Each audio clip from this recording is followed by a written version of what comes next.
この動画は、以上の提供でお送りいたします。そんな動画にようこそ。日々膨大な数のアニメが春夏秋冬消費される中、当時話題になったあの作品も、気づけば覚えている人を探すばかり。覚えていますか？早くも初夏のような陽気になりつつありますが、春眠に負けじと押すべし。今回の作品は、役者は何度でも舞台に上がる。少女歌劇、レビュースターライト。少女歌劇、レビュースターライトは、2018年に放送された、全12話のテレビアニメだよ。放送当時から反響が大きく、早い時期から YouTube チャンネルを利用した、公式無料配信を幾度も行っていたから、リアルタイムじゃないけど見た、という人も多いのではなかろうか。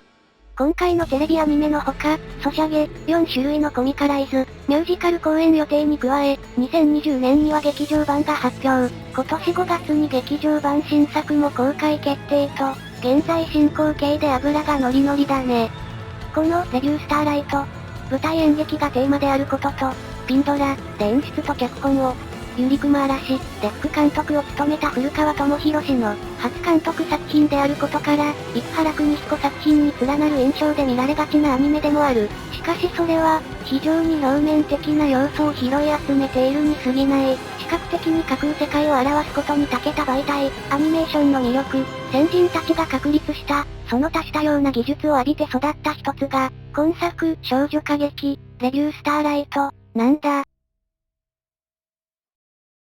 おっと、ここで鑑賞前の注意事項です。最初に言った通り、このアニメは多種多様なメディア展開の一つなんだが、ウプ主は、今回ご紹介するテレビアニメ版しか終えておりません。なので、あくまでもコンテンツ全体を踏まえた感想ではなく、テレビアニメだけを視聴した範囲で色々言っております。ご了承ください。それでは、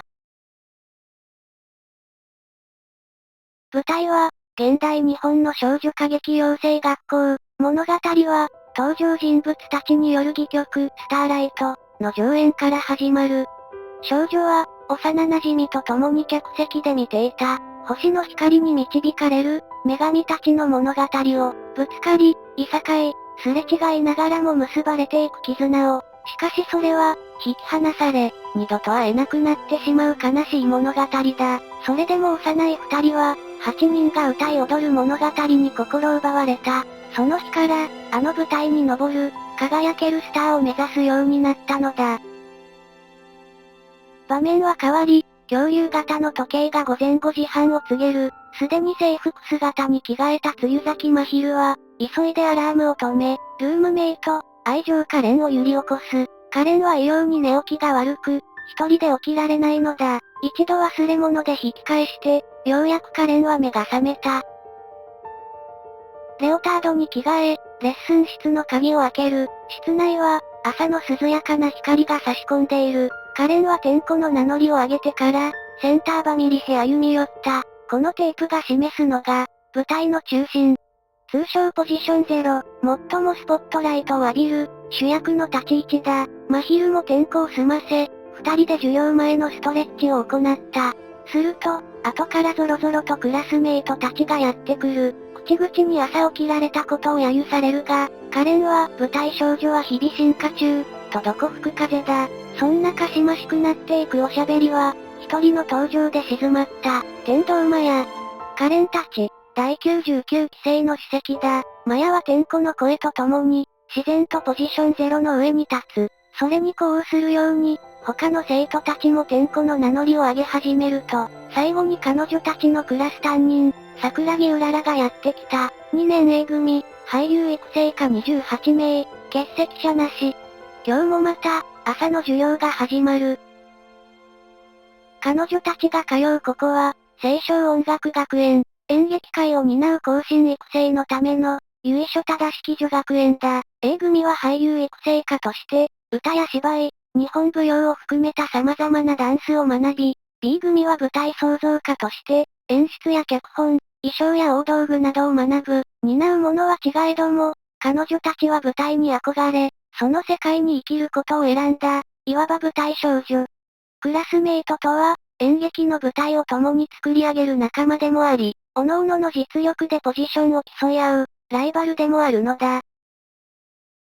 お昼休み。昼食の最中に、学級委員長、星見純奈が、A 組のみんなにチラシを配りに来た。それは、1年に一度行われる不景へのお披露目会、青少祭。実際の公演は来年だが、それまでにやることはたくさんある。台場7は、1年生だった頃のスターライトを思い返した。青少音楽学園では、1学年に1つの演目が割り振られ、3年間繰り返し上演する。第99期生の課せられた演目は、戯曲、スターライト、だった。しかし、1年の頃よりもっと完成度を高めなくてはと純奈が諭す。繰り返し演じる演目とは、1年ごとに培った実力を発揮する場でもあるからだ。一方カレンは、またスターライトに参加できることに喜びを感じていた。彼女はこの戯曲を本当に愛しているが、主役になれるとは思っていない。次もまた史跡と自責コンビ、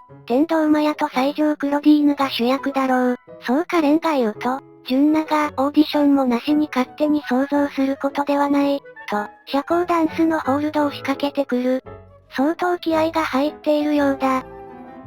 カレンも気合を入れ直したが、午後の授業が眠くて仕方がない。一方外では、キャリーケースを転がす少女が学園の敷居をまたごうとしていた。うとうとしたカレンは、奇妙な夢を見る。一つの歯車が大きな回転機構に組み込まれ、青い幕が引き上げられると、いつの間にかカレンは、東京タワーの鉄骨に立っていた。美しい景色に見惚れそうになるが、そもそもなぜ自分はこんなところに、そう思っていたのも束の間、彼女の背後に黒髪の少女が歩み寄り、カレンはいともたやすく突き落とされた。振り返った一瞬、二つ星の髪留めが視界に焼き付く。スローモーションにも思える感覚で、カレンは落ちていく中、あの髪留めが、あの時東京タワーで買ったものだと思い出した。しかし、このままではあの子との約束は、叶わなくなってしまう。そんな白チュームは、誰かの独特な着信音で途切れた。どうやらカレンは、突然後ろにひっくり返っていたらしい。着信音の主は純奈だったが、そのスマートフォンの画面には、オーディション1日目、という黒い画面が表示されていた。次の授業に入る前、突然担任が転入生を紹介する、という、神楽光です。そう名乗った彼女は、あの変な夢に出てきた少女だ。カレンはあっけに取られた。光は12年前離れ離れになった、幼馴染なのだ。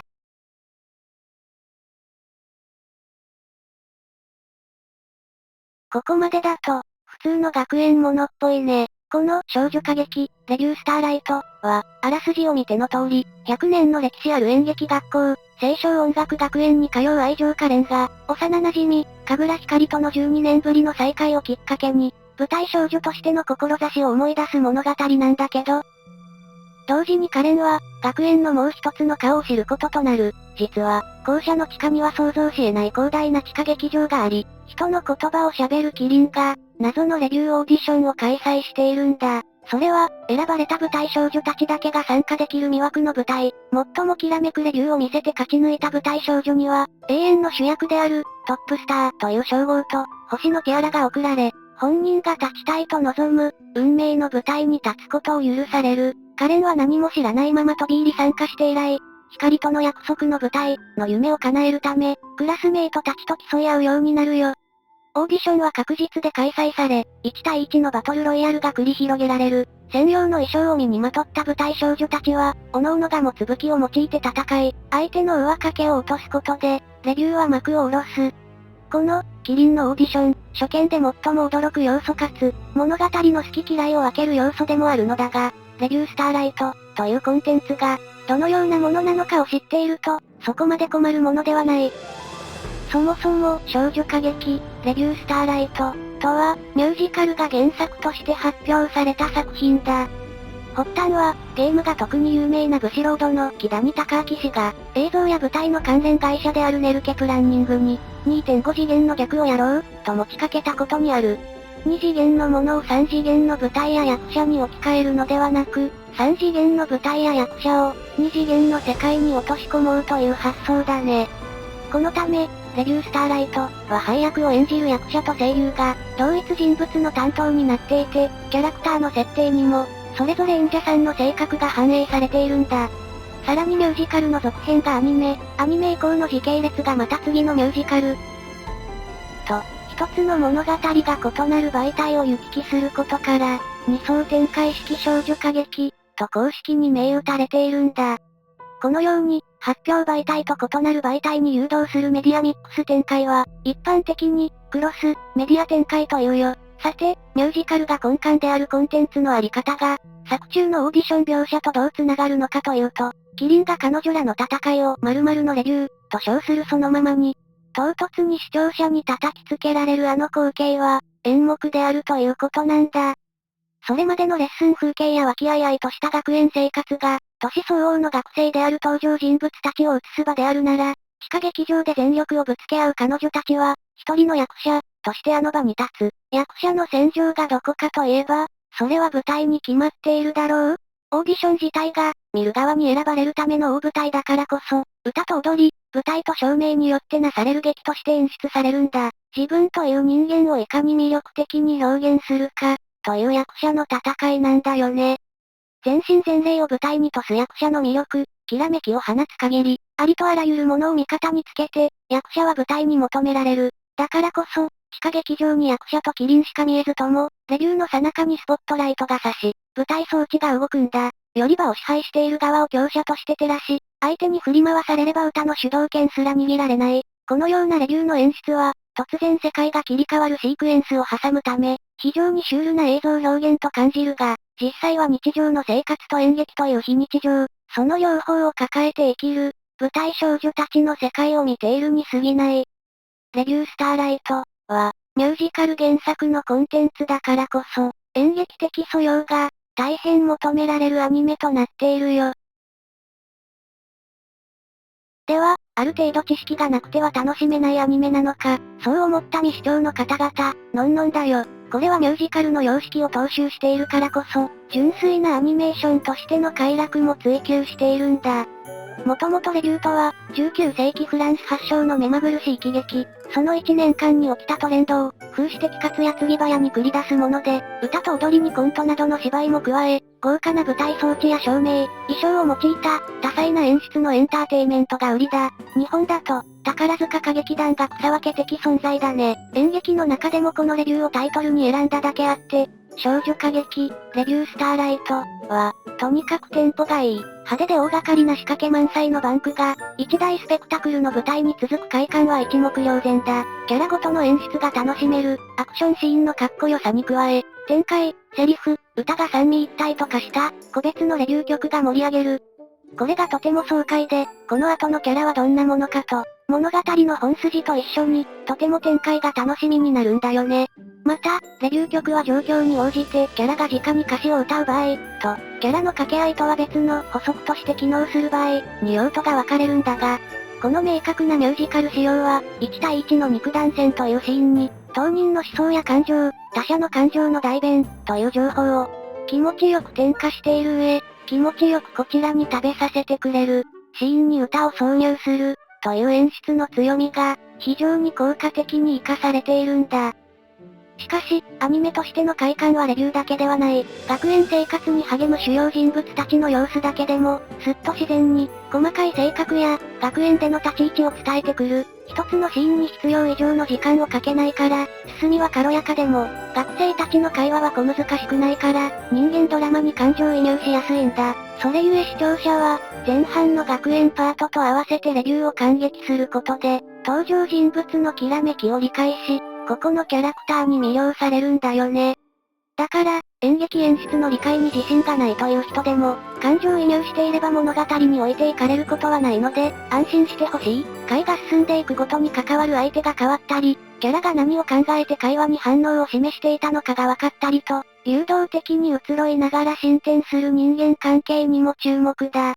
だが、そんな微笑ましい生活の合間合間に、ちょこちょこ無機物を利用した見立ての暗喩が忍ばせてある。例えば、学園の敷地内に置かれている、ミロのヴィーナス。分断された状態で発見され、腕らしきものはあったものの、結局腕のない状態で修復され、現在に至る像だね。腕のポーズがどのようなものなのか、未だに研究されているというが、果たして両腕のあった状態であればここまで有名になっただろうかという、未完成ゆえの美の象徴でもある。3話では、モブが紙飛行機を飛ばすシーンの後に、カメラレンズスレスレに、低い高度を飛ぶ紙飛行機が映る。一度は風を受けて高く飛び上がるも、ミロのヴィーナスに真正面からぶつかって落ちてしまうが、こういうカットが突然出てきた場合、直前のシーンで注目されていた、キャラの精神状態や環境の説明をしているので、考えながら見てみよう。このような無機物による見立ては、演劇の基本的な演出だ。レビューで上掛けが落とされると実質敗北扱い、というのも、あれが殺し合いではなく、きらめきの優劣、を決めるものだと示す演出だし、劇中劇、スターライト、でフローラの上掛けが落ちるシーンの引用でもある。今作は掘り下げなくても楽しめる、優しいエンターテイメントだが、舞台芸術の知識が多少あると、より画面が楽しく見られるぞ。そこで今回は、基礎知識の一つ、上手、下手、についても語っておこう。まず、舞台の壇上があるとして、大概俳優は、どちらかの舞台袖から入って現れるんだけど、この時、客席から見て右側の位置が上手、左側の位置を、日本では下手、と呼んでいるよ。この舞台上における左右の共通認識は、各国で呼称が異なり、客側からか俳優側かも変わってくるけど、とりあえず日本では、客側の目線で決まっているよ。この動画で言うと、私レイムは上手側にいると言えるね。由来は諸説あるけど、日本は太陽hệの進行から南に舞台を置くので、南から見た右側、つまり太陽が昇る東が強く、南から見た左側、太陽の沈む西が弱い位置、という観念があるのではないか、とも言われているよ。偉い人は上座に座る、というのも、昔から言われてるマナーだね。一体どういう経緯か、13世紀終盤に源流ができた能楽の時点で、本舞台は方角関わらず右側、上手、にあり、左、下手、は舞台の延長である通路、という舞台構成がなされていて、17世紀後半に演劇として確立した。歌舞伎でも、基本的な舞台は下手側に花道や黒ミスがあるんだ。となると、江戸時代の観客が舞台を見ているとき、大体上手側を見ていると言えそうだね。特に歌舞伎では、本舞台にずっといる方、主役を見続けるので、客は主役の目線で見る。そうなると、自然と上手側が中心になって、下手側は外の世界と扱われる。だから、下手の花道から突然誰かが競りで登場すると、外の方から怪しい奴が出てきたな、と観客は思うわけだ。また、上手が強くて下手が弱いという概念は演技にも当てはまり、権力的に目上の人間だと劇中で明かされれば、演者は上手側へと移動する。そのシーンでの精神的な優劣も表現されるため、相手の機嫌を取ろうとすれば、立場が上だったものでも、頼み事をするとき下手側に回って懇願する。どちらの側にいるか、というだけで、ある程度役の立ち位置も理解できるんだ。どうやら上手、下手という概念は、日本の伝統芸能から定着していて、それが現代日本でもそのまま残っているんだね。ところで、60年代から活躍した劇作家、別宅実は、自身の著作、別宅実の演劇教室、舞台を遊ぶ、にて、このように述べた。舞台には、上手から下手に風が緩やかに吹いている。理由はわからないが、感覚的にそう思うのだという。ちなみに心理学でも、右側を重要視するバイアスがかかるという証明があるね。おそらくこの上手の重要視、舞台では歌舞伎の一般化で定着したと考えられるが、これをとことんまで突き詰めたアニメ監督がいる。ご存知、富野義行監督だ。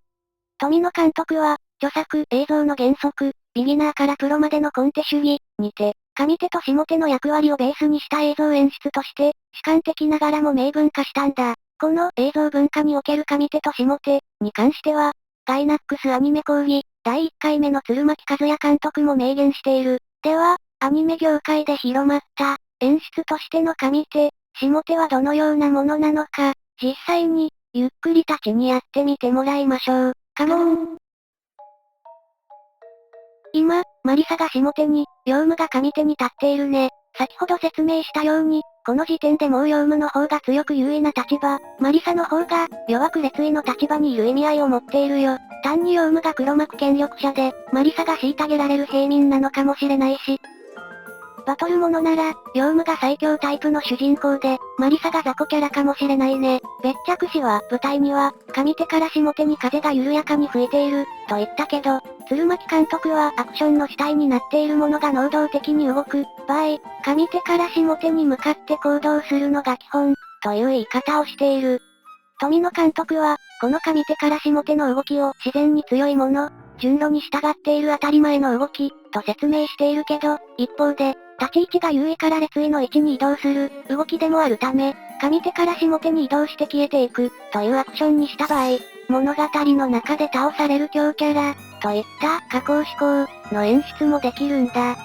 それでは、上手の逆位置である下手側から動くとどうなるだろう。下手から上手へ行くという動きは、基本の逆を行っているね。位置関係としては、列位から優位の位置に移動する、動きだが、順路に逆らい抗う動き、というと、なんだかパワフルに感じないかい？特に上手にキャラがいる場合、相対的に下手側と敵対関係になりやすい。そのため、下手側に未熟な主人公を置くと、立ちはだかる強大な相手に、全力で立ち向かうキャラの印象を、より強めることができるよ。つまり、下手から上手へ行く動きはポジティブで、進展しようという上昇志向を持っているんだね。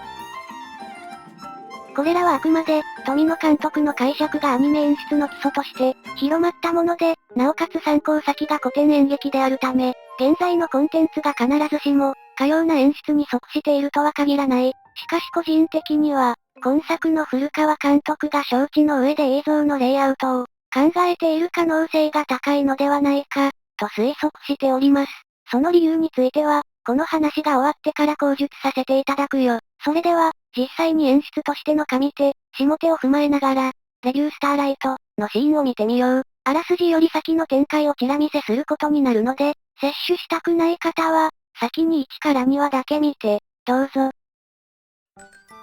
まずは第1話の、カレンとマヒルのストレッチシーン。パッと見て、明らかにカレンの体が柔らかくないことがお分かりだろう。キャラ同士は向かい合って柔軟体操をしているだけだが、カメラがカレンを下手側、マヒルを上手側に置いていることで、カレンが体が硬い、ことを強調しているね。ちなみにこのシーンの前に、マヒルの柔軟体操描写がされているので、マヒルは体が柔らかい、優位の上手側に置かれているんだ。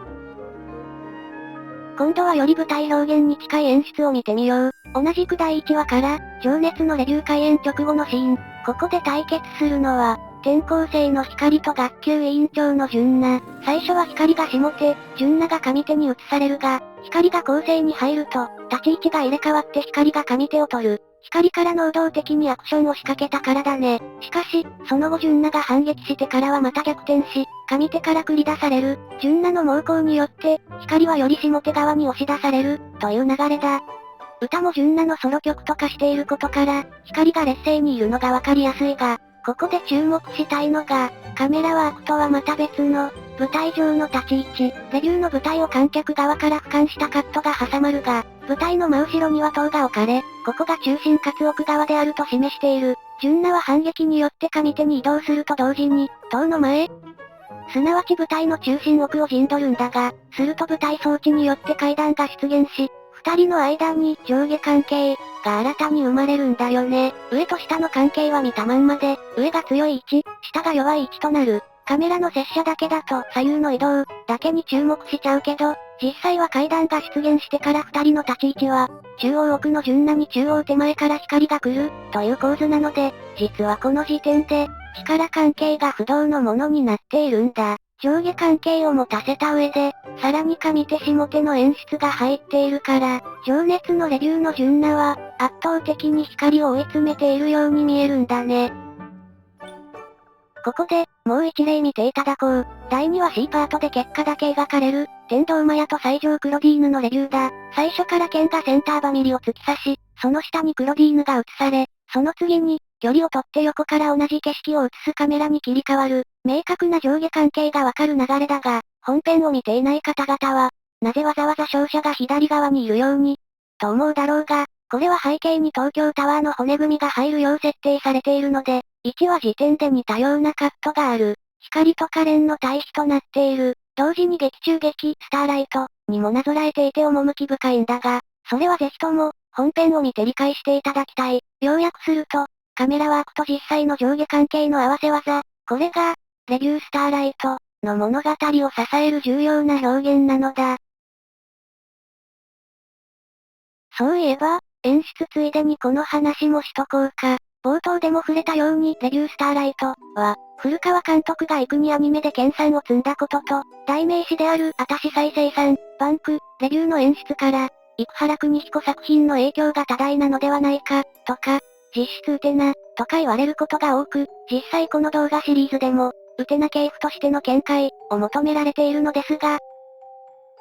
結論から言うと、ウプ主は今作をウテナ系譜のアニメだとは思ってないです。理由の一つは、そもそも監督自身がインタビューでほぼ否定していること。そして、自分も前評判でウテナっぽいというので見始めたんですが、本編の内容だけで、途中で作品の思考するものが違うと分かったためです。前者は、秋葉総研に前後編で掲載された、放送打ち上げロングインタビューの後編で確認できまして、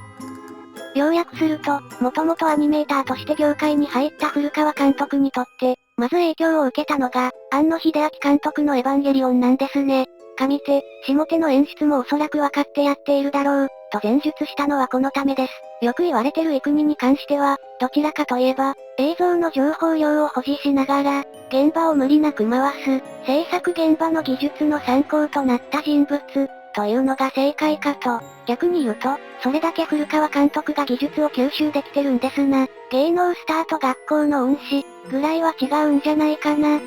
で、インタビューでもご本人が発言しているんですが、広大な空間や塔を印象づけるために、ギリギリ人物が見える程度に配置するとか、レッスンで大きく飛び上がったところをスローモーションで見せるとか、レビュー中は舞台装置よりも登場人物のアクションを優先して映すとか、全体的にアクションのダイナミックさを強く押し出しているあたりが、言われてるほど幾国ではないな、と思った次第です。そんでもって、後者の作品の思考の違いについてなんですが、似てると言われる理由は、わかります。演劇的手法を駆使したアニメだからですね。ただ、個人的に、ウテナ、と、レビュースターライト、を同列に並べるのは、かなり乱暴な進め方だと思います。自分はやりません、というのも、それぞれの物語が何を示すのか、を全く考慮していないからです。そもそも、ウテナ、が演劇的である理由は、古川監督が学んだカリカチュアを用いて、70年代の天井桟敷のごとく、社会に明確なメッセージを発信するためであって、あの作品世界全体が、現実の社会の見立てとして機能しています。一方、レビュースターライトは、必要だから演劇的手法を取り入れているのではなく、演劇の世界に憧れた少女たちがスターを目指して頑張る、という物語です。演劇に励む少女たちが主要人物なのだから、演劇的手法が使われるのは当たり前ですし、物語の主眼は、展開するごとにキャラクターたちが成長していくのを、観客がコンテンツの一員として見守ることにあります。やってること自体は大体スポコンものなんですよ。カレイドスター、とか、ちなみにウプ主は、最後の展開まで含めて、プリンセスチュチュ、を想起しました。レビュースターライト、はあくまでコンテンツの拡張としてアニメがあり、ウテナ、はアニメ自体がアングラ演劇的作品、という認識なので、個人的には、演劇的な演出以外、そこまで共通点のある物語だとは思ってないです。あと、ウテナ、は、作中で付与されるミームがめっちゃ便利なため、一回、ウテナ、をインストールすると、例えが、ウテナ、になりがちなんですよ。だから実質ウテナ、は範囲が雑に広いんで、そんなに真に受けない方がいいっすよ。作品についての推しが大体発散されたから、じゃあ音楽についてでも話すか。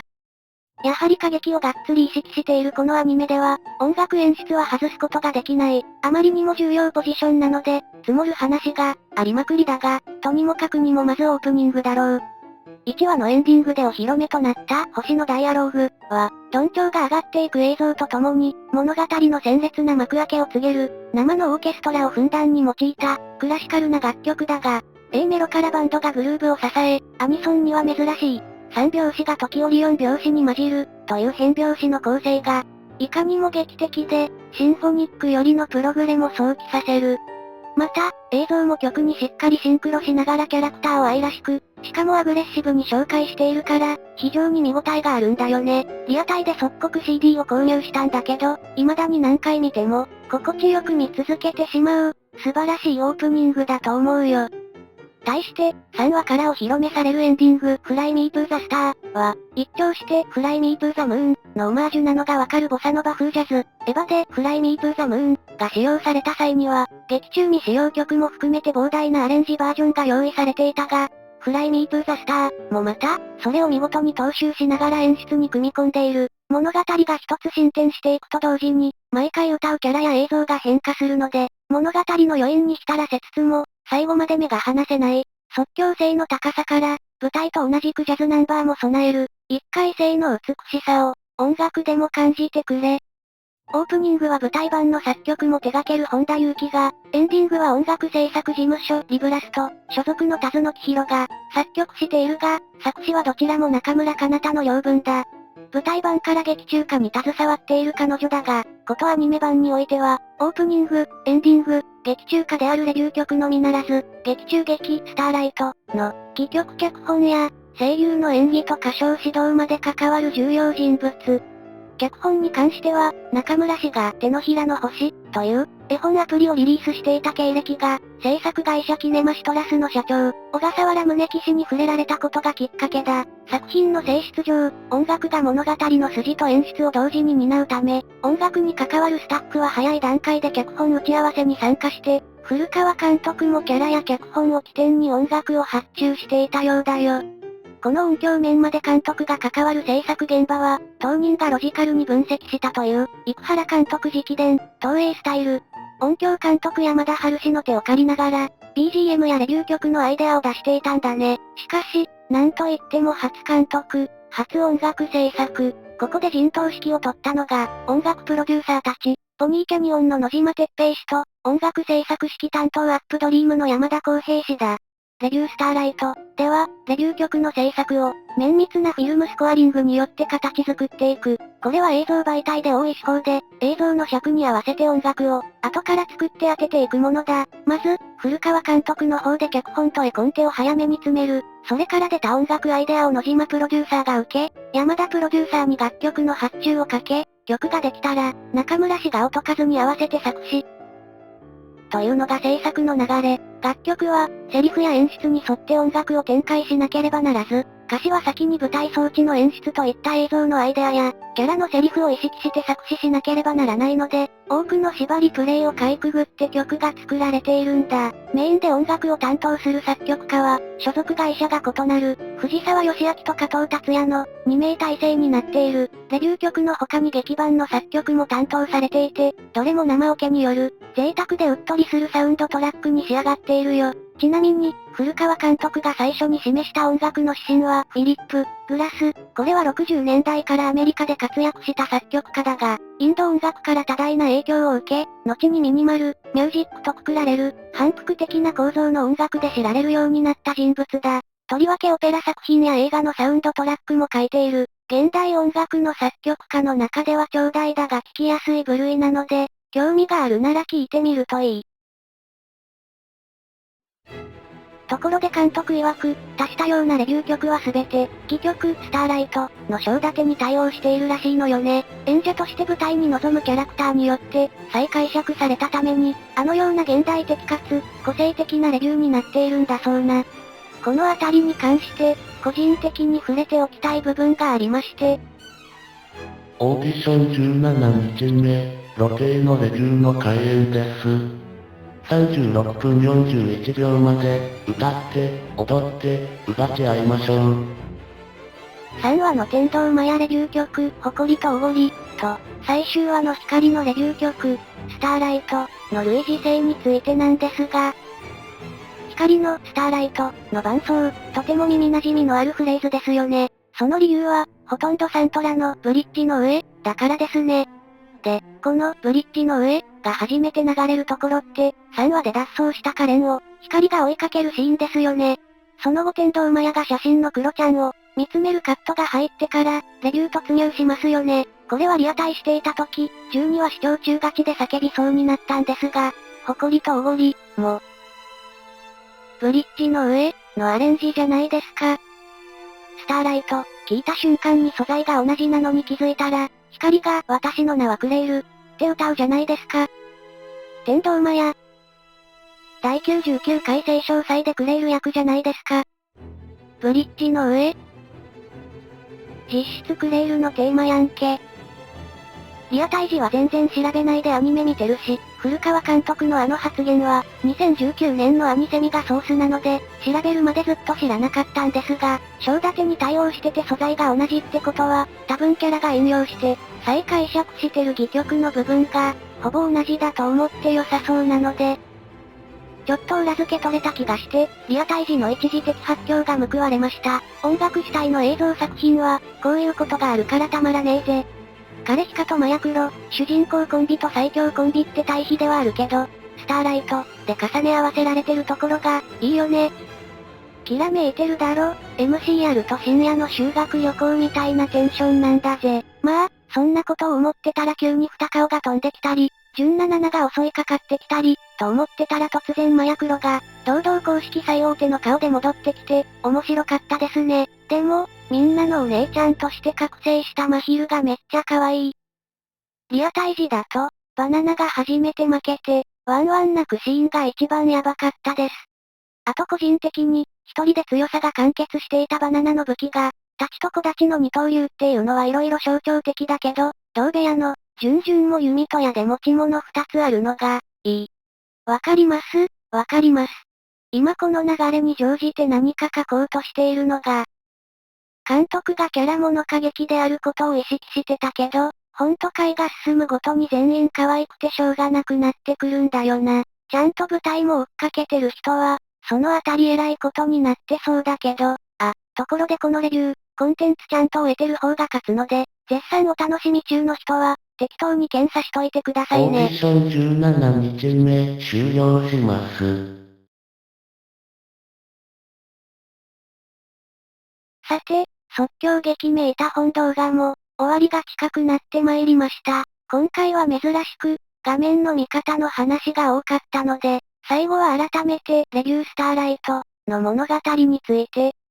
このアニメには、二つの物語が登場する。一つは、日々成長し続ける主要人物たちの物語。二つ目は、彼女たちが成功に向けて励むスターライトの物語だ。この劇中劇は、作中世界では広く愛される古典戯曲らしく、これが悲劇であることは、特に説明がなくとも誰でも知っている。現代人が悲劇と聞くと、まず破滅や不幸の訪れを連想するだろうが、源流たる古代ギリシア演劇にとって、悲劇とは人間参加だった。強大な力を持つギリシアの神々をいただくからこそ、ただ人のように一度の過ちで、運命や神の言葉に翻弄される、英雄たちを愛したんだ。演劇とは、事実報告の歴史、とも語り草の叙事詩、とも異なる、生きた人間の動きを介して語られる物語。たとえ悩み苦しみ心身を傷つけ、寂しく幕を閉じるとしても、登場人物が役者の体を借りて、人の及ばぬものに対して試作し、感情を表し、自ら行動する姿に観客は心打たれていた。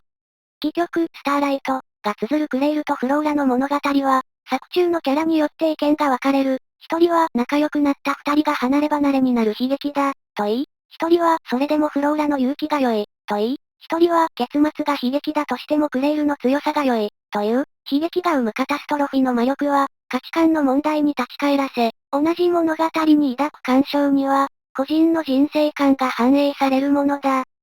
戯曲、スターライト、には、願いが叶うという星積みの塔が登場し、レビュースターライト、では、東京タワーがそびえ立つ。タロット大アルカナにおいて、16番目の塔は教示を示すカードだが、その次の連番、17番目のカードは星となっている。塔が中心であるアニメで、果たしてこの示し合わせがどう運ぶか、それは劇場版や舞台まで続く、客席でしか見られない風景だ。名残惜しいが、そろそろ舞台が跳ねる時間だ。今回の推しポイントをオープン。歌あり踊りあり青春ありの少女歌劇アニメ。多くの媒体を舞台とする、クロス、メディアコンテンツ。一回性を何度でも求めたくなる、キャラ描写と脚本の妙義、様々な内容の憶測が飛び交っていましたが、ものの見事に1話だけで、観客の度肝を抜き去ったアニメです。純粋にキャラものとして見で続けられる作品ですが、個人的には、考察入門アニメとして一番に押させていただきたい。何回周回しても疲れないし、映像と脚本どちらも掘れば掘るほど出てくる。その上スタッフインタビューがいくらでも引っかかり、円盤特典では、カレン視点では気象転結、光視点では除波球、という設定まで、考えられた作品作りというものを、楽しく知ってもらえるでしょう。今回は力不足で軽い紹介だけになってしまいましたが、アニメでは舞台版のレビュー曲がリアレンジで再登場し、漫画版で明かされた設定が小ネタとして登場しているなど、知れば知るほど彼女たちの瞬間を感激したくなること間違いなし。芸事で身を立て、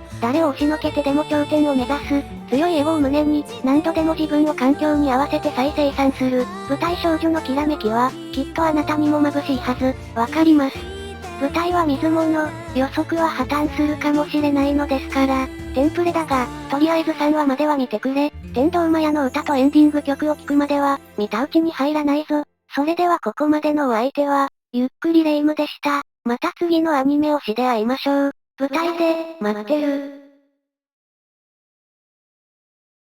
衝動爆撃、ブラックラムーン。I see. なるほど。